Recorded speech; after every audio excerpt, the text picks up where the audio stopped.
inakaribia, na pikipiki hizo zikiwa zimepamba magari hayo maalumu, msafara wa Daktari Samia Suluhu Hassan tayari kwa kuja kula kiapo.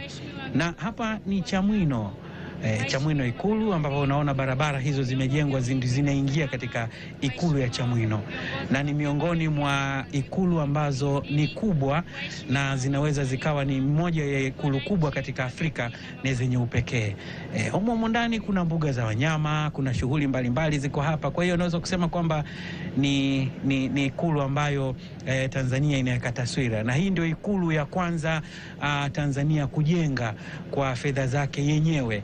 Ikulu ya Dar es Salaam ilikuwa ni fedha ambazo zimetokana, ni ikulu ambayo ina historia ya mkoloni, lakini hii ni tafsiri ya Tanzania huru, kwamba sasa Tanzania imejenga ikulu kwa fedha zake yenyewe.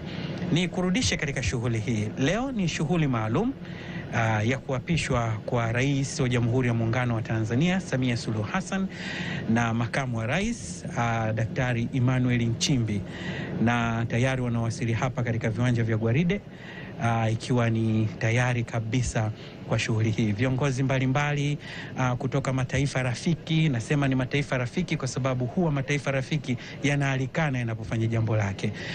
Kwa hiyo unaweza kusema kwamba sasa wanashuhudia, watasalimiana na watampa pongezi. Na hii ni pikipiki maalum zile zikiwa zinapamba shughuli yenyewe, kuhakikisha kwamba sasa mambo yamekuwa tayari.